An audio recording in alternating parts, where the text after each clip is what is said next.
33절, 마태복음 13장 33절, 이 한 절에 누룩비유가 다 담겨 있습니다. 자, 33절 같이 우리 합독하겠습니다. 시작. 또 비유로 말씀하시되 천국은 마치 여자가 가루 서말 속에 갖다 넣어 전부 부풀게 한 누룩과 같으니라. 아멘. 네, 인사합니다. 원인 예수님. 네, 예수님의 은혜 건강한 지시기를 축원합니다. 아멘. 네, 오늘 함께 읽으신 마태복음 13장 33절 말씀, 오늘 본문을 그대로 누룩 비유라는 말씀으로 제목으로 말씀 나누도록 하겠습니다. 같이 한번 따라하겠습니다. 누룩 비유. 예, 누룩 비유.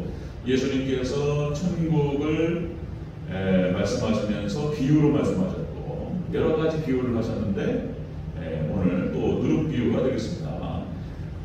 천국에 대해서는 역시 사도 바울이 고린도 후서 12장 4절에서 얘기하는 것처럼 사람이 가히 이르지 못할 말입니다. 표현할 수가 없다. 천국에 대해서. 예수님께서는 천국을 얘기하실 때 그래서 이제 비유로 그렇게 말씀을 하셨습니다. 그래서 성경에는 많은 비유와 상징이 있습니다. 이제 하나님의 표현법입니다. 하나님의 표현법, 하나님의 문법이다 이런 뜻을 쓰는데요. 그래서 구구하게 설명할 수가 없기 때문에 이렇게 상징적으로 이렇게 그냥 묘사하고 끝내버리는 거예요. 그 상징은 많은 내용을 담을 수가 있어요. 많은 내용을. 자, 그런 내용이고요. 자, 오늘 누룩 비유는 이 누룩이라고 하는 것은 죄가 부풀어 오름을 의미한다. 이제 누룩 이스트, 빵 만들 때, 떡 만들 때 이걸 넣게 되면 쭉 불어오르죠. 외식과 가식, 그리고 죄 이런 것을 의미합니다. 그래서 6월절에 6월절 어린 양을 잡고 무교절 기간 동안에 무교병을 먹었습니다. 무교병. 그 일주일 동안에 집안에 있는 모든 누룩은 싹 없애버리라. 자, 이것도 상징적인 얘기예요. 집안에 있는 1년에 한 번 정도 6월절을 지내면서 일주일 동안 무교병을 먹으면서 누룩은 더 이걸 먹으면서 집안에 있는 누룩을 싹 없앤다. 이것은 이제 회개를 말하는 것입니다. 회개. 죄를 회개하면서 모든 잘못된 가식과 잘못된 것들에서 없애라. 그런 의미가 되겠습니다. 신약 성경으로 내려와서는 예수님께서 마태복음 16장 6절에서 바리새인과 사두개인의 누룩을 조심하라. 그죠? 이렇게 말씀하세요. 그게 무슨 뜻인지를 몰랐어요, 제자들이. 근데 나중에 이제 깨닫게 됩니다. 마태복음 16장 12절에서 이제 그 딱 설명, 해석이 나와요. 해석이 바리새인과 사두개인의 교훈을 삼가라. 이렇게 말씀을 해석해 주십니다. 자, 그렇게 오늘 13장 이제 10부에는 비유, 이제 7가지 비유 속에 교회의 2000년 역사가 또 담겨 있다 말씀드렸죠. 10부리는 비유는 초대교회, 예수님께서 쫙 보시고 제자들이 보시고, 그 다음에 두 번째 알곡과 가라지 비유는 순교 시대를 상징하고, 그 다음에 세 번째 겨자씨 비유는 국교 시대, 그 겨자씨 하나 믿음이 승담을 가지고 로마를 복음화시키고, 그죠? 모든 길이 로마로 통한다. 그 로마로 통하는 그 길을 따라서 전 세계로 복음이 날랐습니다. 자, 이것이 바로 국교 시대를 말하는 것이고요. 자, 이제 누룩 비유는 암흑 시대, 중세 암흑 시대를 상징합니다. 자, 그 내용들을 자세히 한번 살펴보겠습니다. 자, 누룩 비유 첫 번째, 여자의 의미. 이 여자가 뭐냐 말입니다. 자, 30절을 다시 한번 읽겠습니다. 30절. 자, 시작. 또 비유로 말씀하시되 천국은 마치 여자가 가루 서말 속에 갖다 넣어 전부 부풀게 한 누룩과 같으니라. 아멘. 이렇게 읽으면 뭔 말인지를 몰라요. 이게 무슨 뜻인지를 알 수가 없어요. 그러니까 이제 뭔 뜻이냐 이게 알 수가 없는 게 상징적인 얘기라는 거예요. 이게 비유예요. 예수님께서 말씀하실 때에 교회 2000년 역사 속에서 특별히 이런 암흑 시대가 올 것을 말씀하신 거예요. 예언하신 거예요. 이게 누르고. 자, 그러니까 이 누룩은 무엇을 의미하냐면 여자는 누룩교에서 여자는 교회를 의미합니다. 여러분들 성경상에 나타나는 모든 여성들이 교회를 상징한다 그랬어요. 이건 제가 하는 얘기가 아니에요. 성경에서 얘기해 주는 거예요. 자, 여기서 이제 본문에 나타나는 이 여자는 헬라어 언어에서 귀네입니다. 귀네. 이 귀네는 무슨 뜻이냐면은 아이를 낳아본 여인을 말하는 거예요. 귀내. 그러니까 이제 성숙한 여인, 결혼한 여자, 그래서 출산을 경험했던 여성을 말하는 거예요. 부인이에요, 부인. 이 귀내는. 그래서 여기서 말하는 이 귀내 여성이 이제 교회를 상징하는데 생명을 낳아본 교회를 말하는 거예요. 그래서 여기서 그 복음을 전해서 예수님을 믿게 하고 잘 성장시킵니다. 다 교회가 엄마가 하는 역할을 교회가 하는 거예요.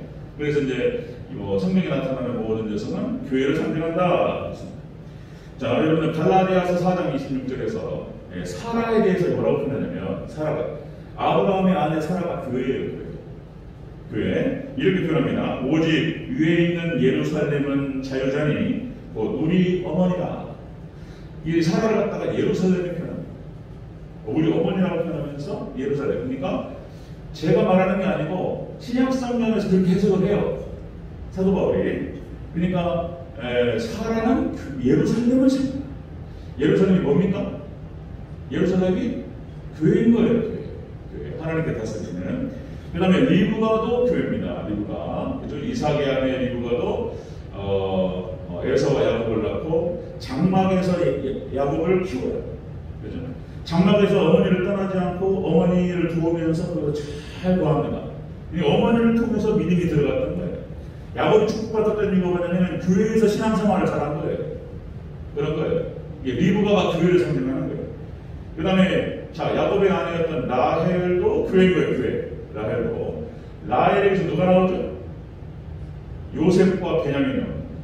요셉이 예수님을 상징하는 거예요. 요셉이. 그 여러분들 창세기에 나타나는 그 요셉의 이야기가 가장 길어요. 야곱의 이야기가 가장 긴데 거기 요셉 스토리가 기가 막히게 그려져 있어요. 잘 생각해 보셔야 돼요. 나중에 인물 설교를 하면 요셉을 한번 다루면 요셉이 예수님을 상징해 아주 똑같이 생겼어요. 은 20에 팔려가는 것부터 해가지고 거기서 이제 출애굽 이제 그 가나안 땅에서 이렇게 이제 이스라엘 백성들을 구원하는 그런 장면부터 해가지고 요셉이 예수님을 상징합니다. 자, 그러니까 라헬도 교회고, 그 다음에 이제 여러분들 유다가 며느리 다말을 통해서 베레스와 세레를 낳습니다. 그래서 예수님의 족보가 베레스를 통해서 내려가요. 이게 유다 다말도 교회입니다. 이게 성경이 다 교회예요. 자, 그 다음에 여러분 요한계시록 12장 19절에서 해분 여자라고 표현합니다. 교회. 해분 여자. 여자 교회. 해를 입었어요. 머리에 해를 입었다. 이게 무슨 뜻이냐면 오직 예수님 신앙으로 무장하는 거예요. 해같이 태양같이 찬란한 예수님께서 예수님 신앙으로 무장한 여자가 바로 해분 여자고, 이 해분 여자만이 종말 때 승리합니다. 계시록에서 그렇게 표현해요. 해분 여자라고. 그 다음 하나만 더. 마태복음 24장 19절에서 자, 아이를 뵌 젖먹이에게 화가 있으리라. 이게 뭔 말이에요? 이게? 왜 아이 뵌 젖먹이에게 화가 있어요? 이게 뭔 얘기냐? 여자가 교회로 말씀드렸잖아요. 잉태를 했는데 아직 출산을 안 했어요. 네? 그러니까 이게 뭘 상징하냐면 성숙치 못한 교인을 품고 있는 걸 말하는 거예요. 이 마지막 종말 때 제대로 믿음이 들어가지 않은 이 사람, 여기가 화가 있을 것이다. 이렇게 말씀하신 거예요. 자, 누룩교회에서 여자를 얘기하는데요. 이 여자는 바로 교회를 의미합니다. 자, 여러분들 캐톨릭에서 마리아 숭배를 이야기합니다. 이게 잘못된 거예요. 그러니까 마리아는 마찬가지로 교회로 해석하는 게 맞는 거예요. 교회로 예수님을 출산했고, 마리아 육신적인 마리아에게 무슨 대단한 의미가 있는 게 아니에요. 그냥 마리아를 그렇게 우리가 사라, 리브가, 라헬 쭉 해서 교회로 상징하고 교회로 부르는 것처럼 마리아도 교회로 봐야 돼요. 마리아를 숭배하면 안 되고 교회를 찬양해야 돼요. 교회. 예루살렘을 찬양하고 교회를 찬양하고. 그런데 이게 잘못되어 버렸단 말이에요. 여기서 잘못됐어요. 그래서 마리아를 뭐라고 표현하냐면 예수님의 육적인 어머니, 그러니까 하나님의 어머니라는 표현을 씁니다. 그리고 마리아 숭배 사상이 들어가 버려요. 이것이 AD 431년에 에베소 봉의에서 잘못된 결정을 내렸다는 거예요. 신학이 흐르면서 잘못된 결정들이 많이 나오고 여기서부터 비틀어지기 시작합니다. 자, 다시 말씀드리면 마리아를 교회로 보지 않고 육신의 하나님의 어머니 이런 식으로 보면서 지금도 여러분들 그 마리아를 신격화시키는 그런 움직임들이 있어요. 그런 로사리오라고 해서 캐톨릭에서 묵주하잖아요. 묵주를 돌리면서 기도를 해요. 자, 여러분들 로사를 돌리면서 뭐라고 하냐면 이 기도문이 있습니다. 외우지도 못해서 외우고 못 외워요. 간단합니다. 그러니까 이제 마리아에게 기도하는 그런 장면이 나타나는데 이렇게 표현합니다. 은혜로 충만한 아베 마리아, 주님은 당신과 함께 계십니다. 여인들 중에서 축복받은 당신은 아베 마리아, 하나님의 어머니, 이제 우리 죄인을 위하여 죽음의 시간에 기도하소서. 이렇게 해가지고 이 기도문을 묵주를 돌리면서 10번을 반복해요. 주기도문은 잘 안 해요. 캐톨릭에서. 하늘에 계신 우리 아버지요. 주기도문은 잘 안 하면서 마리아한테 이런 얘기를 한단 말이에요. 캐톨릭이 지금 이 신학적으로 이 비틀어진 걸 얘기하면 뭐 너무나 길어서 다이겼었고 기독교가 아니에요. 캐톨릭은 그랬어.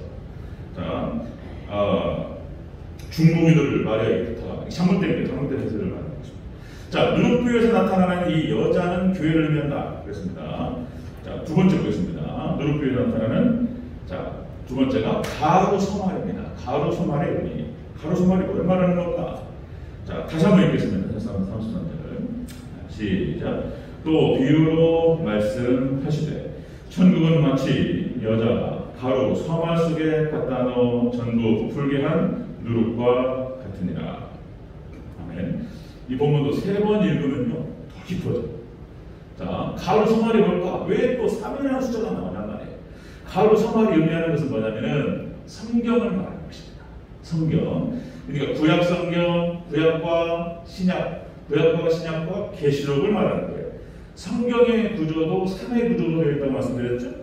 그런 계시록을 따로 띄어서 3구조로 봐야 되는 거예요. 또 이제 분류에 따라 다 달라지는데 요한계시록이 예수님 이야기가 많이 나오기 때문에 계시록을 갖다가 제5복음서로 표현해야 된다 이런 표현이 있어요. 그것도 틀린 말 아니에요. 그런데 자, 구약의 율법과 신약의 복음과 그다음에 종말의 복음, 계시록 이렇게 따라 보는 거예요. 3구조로 되어 있다. 근데 가로, 서만 이렇게 말한단 말이죠.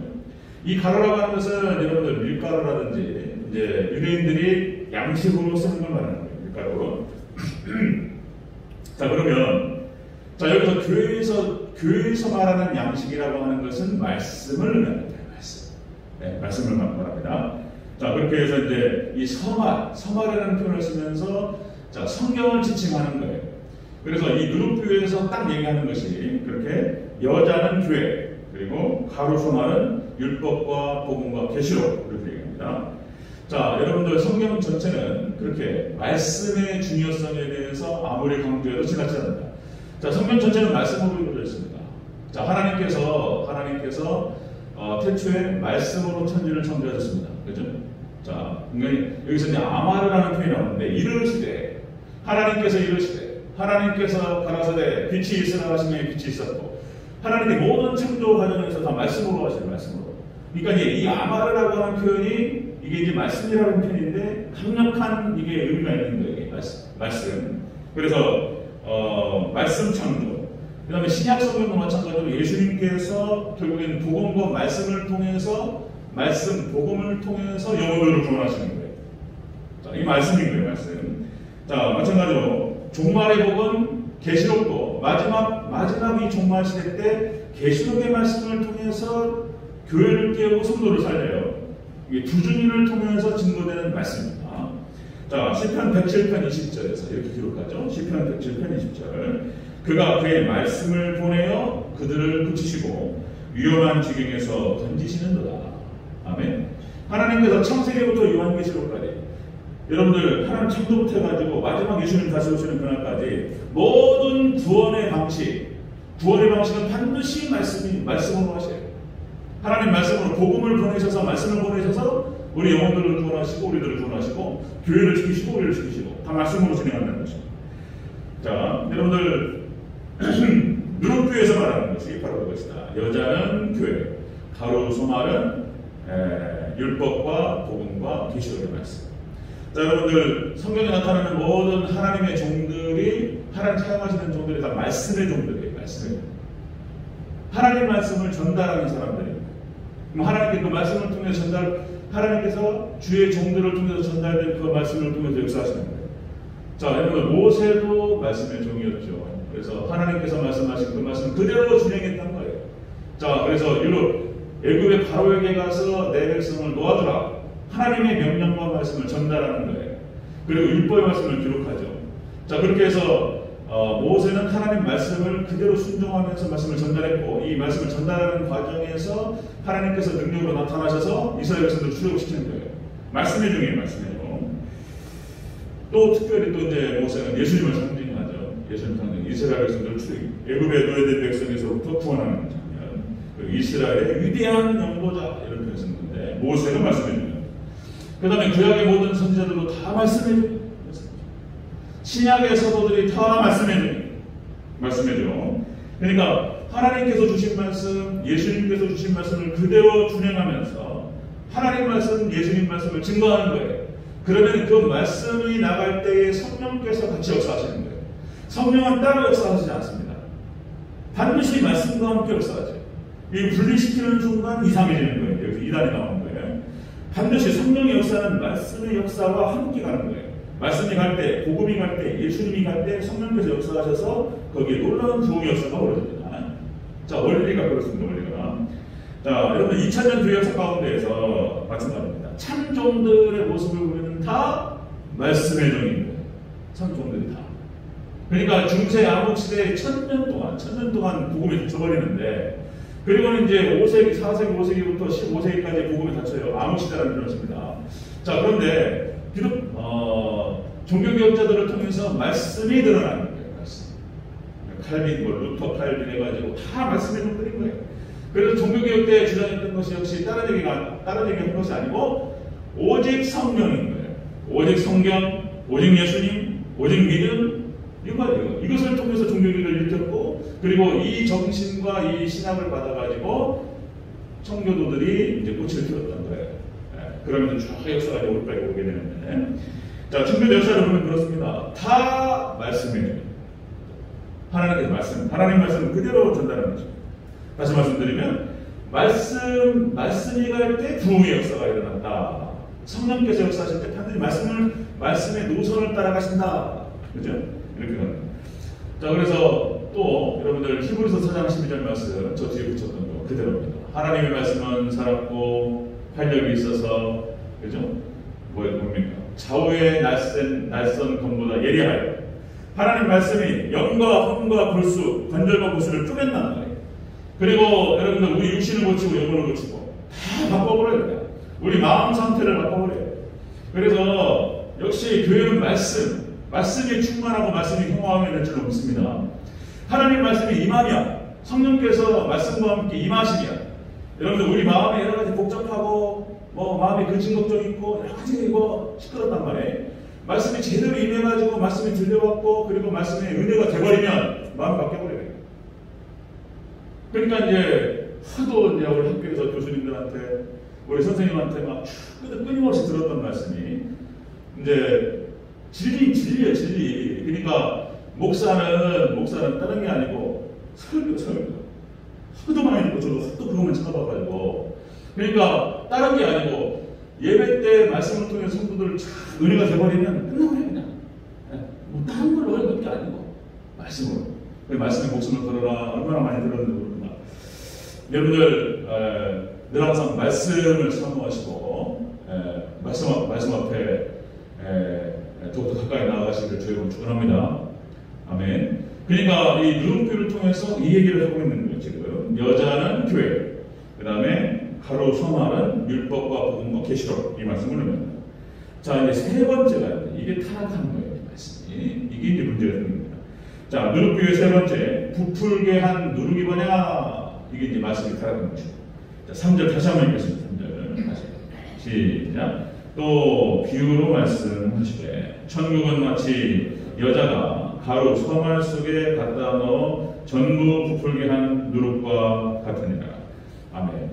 그래서 이 누룩 비유가 중세 암흑 시대를 상징하고, 그 누룩이 들어가고 가식과 거짓된 것과 외식이 들어가면서 이 이제 말씀이 잘못된 것이 들어가면서 이게 이제 부패해버리는 거예요. 여기서 이제 부풀게 하다라고 하는 뜻이 어떤 뜻이냐면 발효되다 이런 뜻이 있습니다. 발효되다 띄우다. 그러니까 이제 이게 부풀어 올라가지고 화학적 반응을 일으켜가지고 이런 거 있잖아요. 그러니까 음식이 이제 상하잖아요. 음식이 이제 화학적 반응을 일으켜가지고 쉰다거나 상해버리는 거예요. 부풀어 올라가지고 말씀의 본질이 변질돼 버린 걸 말하는 거예요. 누룩이 들어가가지고 이것이 변질돼 버렸어요. 띄우다라고 하는 거, 이 띄우다라고 하는 것도 마찬가지로 말씀의 본질에서 떨어져 나갔다 이런 뜻을 갖고 있는 거예요. 그러니까 항상 마찬가지인 거예요. 그래서 말씀이 순수하고 깨끗하고 하나님의 정결한 말씀을 얻으면 이게 사는 거예요, 이제 영혼이. 그런데 이 말씀이 변질되고 말씀이 쉬어버렸어요. 상해버렸단 말이에요. 말씀이 오염됐어요. 변질돼 버렸단 말이에요. 그러니까 이 말씀이 변질되면서 모든 저주가 들어오는 거예요. 구약 시대가 멸망하는 것도, 구약 교회가 멸망했던 이유도 뭐냐면 말씀이 타락합니다. 거짓 선지자들이 나타나기 시작하고 말씀의 본질이 흐려지기 시작하고 말씀이 타락하면서 나라가 망해버리는 거예요. 신약 시대도 마찬가지인 거예요. 신약 시대도 똑같이 말씀이 변질되면서 망하는 거예요. 유대인들이 말씀이 변질돼 버렸던 거예요. 지금 2000년 뒤에 역사 가운데 중세 1000년을 말하는 거지만 지금 종말의 시대에 정확하게 나타났어요. 종말의 시대도 말씀이 변질돼 버렸어요. 여러 번 반복해서 말씀드렸지만은 소위 말해서 20세기 신학이라고 하는 거, 20세기 신학, 칼바르트 신학, 신정통 신학 다 똑같다고 말씀드렸죠. 칼바르트 신학 뭔가 자유주의에서부터 뭐 정통을 살린다고 나왔지만은 이것이 변질된 상태에서 완전히 정화되지 않았던 거예요. 그리고 20세기를 완전히 그냥 망가뜨리는 거예요. 칼바르트 신학, 신정통 신학, 그리고 20세기 신학 다 똑같습니다. 그럼 이 텃밭위에서 나온 게 뭐냐면 종교다원주의가 되는 거예요. 종교다원주의. 말씀이 변질되면서 망하는 것이다. 자, 여러분들 우리가 신약성경에 보면은 사도 바울이 간곡하게 이야기합니다. 간곡하게. 자, 사도행전 20장 30절 31절에서 어그러진 말을 하는 사람들이 일어날 줄을 내가 아노라. 사도 바울이 얘기합니다. 어그러진 말을 하는 사람들이 일어날 줄을 내가 아노라. 자, 내가 3년이나 밤낮이지 않고 눈물로 각 사람을 훈계했던 것을 기억한다. 그죠? 두란노 서원에서, 그죠? 사도 바울이 간곡하게 눈물로 하는 예수 그리스도의 복음을 증거했는데 이단들이라든지 거짓 선자들이 이런 것들이 나타나가지고 말씀을 본질 흐려버린다는 거예요. 이것이 나타날 것을 조심하고 유념하라 이렇게 얘기했던 거예요. 자, 그 다음에 히브리서 2장 1절에서 이렇게 나오죠. 히브리서 2장 1절. 그러므로 우리는 들은 것에 더욱 유념하고 우리가 흘려 떠내려가지 않도록 함이 마땅하니라. 그러니까 신약 성경에서는 늘 항상 말하는 것이 뭐냐면 사도들을 통해서 제대로 된 예수님께서 말씀하셨던 그 복음을 강조하고 그리고 여기에서부터 떨어져 나갈 것, 다른 이야기들을 하면서 거짓 교사가 나타나서 이 본질을 흐릴 것을 늘 조심하라고 얘기했던 거예요. 우리가 주일날 말씀을 나눴던 베드로서, 이 베드로도 마찬가지인 거예요. 하나님을 아는 지식, 그게 말씀을 말하는 거예요. 진리. 이것이 제대로 들어가야 될 것을 강조하는 거예요. 이것이 제대로만 들어가면 지난주 주일 말씀 우리가 생각해 봐야 돼요. 뭐였죠? 하나님을 아는 지식이 주는 유익. 첫 번째가 제가 기억해야 되는데요. 첫 번째가 뭐였죠? 하나님을 아는 지식이 주는 유익. 첫 번째. 생각하세요.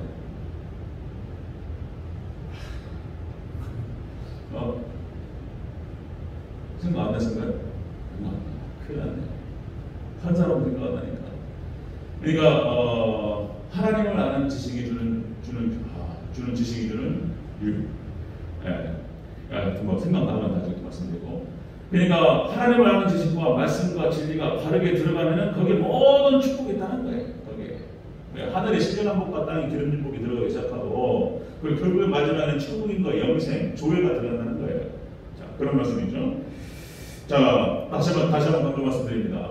이 누룩교회를 통해서 예수님께서 미리 지금 2000년 교회 역사 가운데서 어떤 일이 벌어질 것인가를 지금 암시적으로 딱 기록해 두셨다는 것입니다. 그래서 이 말씀의 본질이 타락할 것을 누룩교회를 통해서 말씀하셨던 거예요. 자, 이 말씀이 타락하고 본질이 타락하면서 멸망받게 됩니다. 모든 저주가 여기서 시작되는 거예요. 그래서 구약 시대에도 똑같이 말씀이 변질되면서 거기서 구약 교회가 망하고 신약 유대인들도 마찬가지로 말씀이 변질되면서 그렇죠? 지금 종말의 시대에 지금 우리가 봤을 때 다시 말씀의 본질이 변질되면서 이제 우리가 종말을 맞이하게 되는 것입니다. 자, 다 그럴 수는 없고 중세 2000년 동안 아니 1000년 동안 중세 양호시대 때 이런 일이 벌어졌던 거예요. 그러니까 아까 말씀드렸듯이 431년 마리아 숭배가 시작되고 그 다음에 590년에 교황이라는 칭호가 나타나기 시작합니다. 교황이라는 칭호가 나타나기 시작하고 그 다음에 1091년에 면죄부가 나타나기 시작합니다. 무슨 죄를 지었고 돌아가셨는데 자녀들이 현금을 받고 면죄부를 받게 되면 돈을 내고 면죄부를 받으면 그 부모의 영혼이 하늘로 올라간다는 거예요. 이게 말도 안 되는 얘기가 나오기 시작하는 거예요. 1215년에 고해성사가 나타나기 시작합니다. 그 고해성사. 무슨 신부가 예수님 하나님도 아니고 그 앞에서 죄를 구하고 그리고 거기서 사함을 받는다. 어디 그런 얘기가 나오냐 말이에요, 성경에서. 그리고 이 고해성사라고 하는 것이 교인들을 다 담당 교부 신부가 교회 전체적으로 딱 쥐고 흔들 수 있는, 지배할 수 있는 중요한 루트가 됐던 거예요, 이 고해성사가. 그러니까 이 고해성사를 통해 가지고 죄 지은 것이 있으면 다 고해성사를 하잖아요. 그럼 고해성사 속으로 들어가가지고 고해성사를 하면은 비밀이 다 나와요. 비밀이. 어디, 저기 김장로님이 우리 안 계시죠? 어떤 김장로님이 고해성사 하는 거예요. 죄송합니다. 제가, 술을 끊었는데, 친구들 만나서 술 먹었습니다. 이런 거요, 이제 이런 거. 그러니까, 다른 사람들은 말 못할 어떤 속사정부터 이것이 다 나오는 거예요, 고해성사 때. 그러니까, 여기서 고해성사에서 모든 비밀을 다 확보하는 거예요. 그리고는 이제 교회를 지배할 수 있는 그런 권한이, 그런 지배를 받았다는 거죠.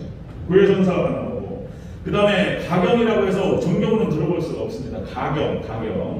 정경으로, 그러니까 정경이 확정될 때 이것도 하나님의 개입하심과 하나님의 역사라고 보는 것인데, 정경이 확정될 때 전혀 정경으로 인정할 수 없는 것들이 이제 1546년에 가경이 정경으로 편입됩니다.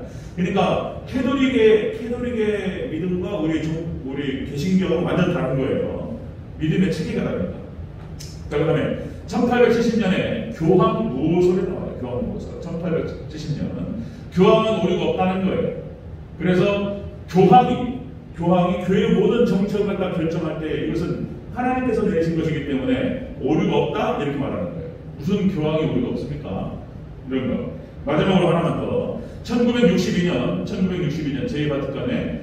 제2바티칸 공회에서 종교다원주의를 정식 교류화시켰다. 그래서 이제 이것이 이제 칼바르트 20세기 신학이 들어가가지고 캐톨릭이 이제 종교다원주의화 되는 거예요. 그래서 이렇게 표현하는 거예요. 그래서 최대 이단이라는 표현을 쓰는데, 캐톨릭을 최대 이단이라는 표현을 쓰는데 다른 표현으로는 기독교가 아닌 거예요. 그렇게 표현합니다. 그래서 성경에 나타나는 것은 아무것도 안 믿어요. 그냥 기독교가 아니라고 보는 거예요. 성경 무호를 믿지 않습니다. 성경에 오류가 있다고 믿어요. 그렇게 생각하는 거예요. 신학적으로 그래요. 신학적으로. 성경 무호설을 믿지 않아요. 축자영감서를 믿지 않습니다. 성경의 저자들이 하나님의 영감을 받아가지고 기록했다는 거예요. 그럼 오류가 없다고 봐야 되는데 그렇지 않다고 생각한단 말이에요. 신학적으로 그런 거예요. 그리고 예수님에 관련된 것들은 안 된다고 말씀드렸죠. 이게 신학적인 얘기예요. 이게. 그러니까 예수님의 무슨 동전의 탄생, 예수님의 대속, 예수님의 부활, 예수님의 재림 이런 거 안 믿어요. 그걸 뭘 믿냔 말이에요. 뭘. 그 5가지 말 여러 번 정도 말씀드렸지만은 그걸 안 믿는다라고 하는 것은 아무것도 안 믿는다는 거예요. 그러니까 현대신학을 했던 사람들, 현대신학자들이 제가 그때도 한번 말씀드렸지만 제가 이제 우리 교회 선배 한국신학교나 한신대 나와가지고 지금 식당 하시네. 어떻게 그거를 건물을 사서 조그만한 2층짜리 건물을 사셨다고 얘기하더라고요. 그래서 친했던 분인데 인간적으로 친한 거하고 이제 잘못된 건 잘못된 거니까 어쨌든 1층에다가 식당을 하고 2층에서 예배실을 했는데 사도신경을 못해. 마음을 담아가지고 사도신경 고백을 못한다. 이게 말이 되냐 말이야. 그러면서 무슨 예배를 드리겠다는 거예요. 누구한테 예배 대상이 누구냐 말이야. 이런 거예요. 전능하사 천지를 만드신 하나님 아버지를 내가 믿사오며 그 외아들 우리 주 예수 그리스도를 믿사오며. 그 다음에 뭐죠? 다시 한번 같이 한번 해보죠. 다시 한번요. 이걸 못 한다니까. 자, 시작. 전능하사 천지를 만드신 하나님 아버지를 내가 믿사오며 그 외아들 우리 주 예수 그리스도를 믿사오니 이는 성령으로 잉태하사 동정녀 마리아에게 나시고 본디오 빌라도에게 고난을 받으사 십자가에 못 박혀 죽으시고 장사한 지 4일 만에 죽은 자 가운데에서 다시 살아나시며 하늘에 오르사 전능하신 하나님 우편에 앉아 계시다가 저리로서 산자와 죽은 자를 심판하러 오시리라. 성령을 믿사오며 거룩한 공예와 성도가 설교통하는 것과 죄를 사하여 주시는 것과 몸이 다시 사는 것과 영원히 사는 것을 믿사옵나이다. 아멘. 이거를 못한다고. 이거를 못해. 그러니까 이제 이걸 안 하면은 이단 소리 들으니까 억지로는 해. 그런데 그들의 신학 체계 안에 이것을 못 믿게 되어 있어요. 따라갑니다. 그렇게 있어요. 그래서 영혼이 죽어버리는 거예요. 그래서 지금 20세기 신학의 말씀이 변절되고 타락해버린 거예요. 여기에서 종교다원주의가 나오는 거예요. 지금 전 세계가 지금 정확하게 예수님께서 하신 말씀대로 흘러가는 거예요. 그러니까 전 세계가 마지막 때는 배교로 가는 거예요. 배교로. 유럽이 문을 닫고 다 배교로 가고 미국이 다 문을 닫고 배교로 가는 거예요. 그걸 한국도 마찬가지인 거예요. 지금 한국도. 그러니까 지금 신학이 완전히 바닥을 쳐가는 거예요. 그런 시대입니다. 우리가 이걸 알아야 돼요. 예수님께서 미리 이미 마태복음 13장 천국 비유를 통해서 이미 말씀하셨어요. 이미 여기 지금 나타나는 거예요. 자, 여러분들 다른 거 없습니다. 우리는 오직 예수님, 오직 성경, 오직 예수님, 그리고 오직 믿음입니다. 아멘. 이 말을 제가 귀에 딱지가 되게 계속 얘기해야 돼요. 안 그러면은 막 이게 혼돈이 찾아와요. 좋습니다. 자, 여러분들 오직 예수님만 의지하시고 오직 말씀밖에 없는 줄 믿습니다. 우리는 오직 믿음만 추구합니다. 아멘. 그래서 예수님 다시 오시마 약속하시고 그렇게 올라갔었는데 그리고 예수님께서 곧 이 땅에 내려오셨어요. 종말의 징조들이 우리 눈앞에 지금 벌어지고 있습니다. 그래서 여러분들 예수님 다시 오시는 그날까지 예수님의 정결한 신부로 준비되고 그렇게 해서 예수님 공중 내려가실 때 공중에서 예수님 딱 만나고 그리고 천국으로 천년왕국으로 들어가는 저와 여러분 되시길 축원합니다. 아멘.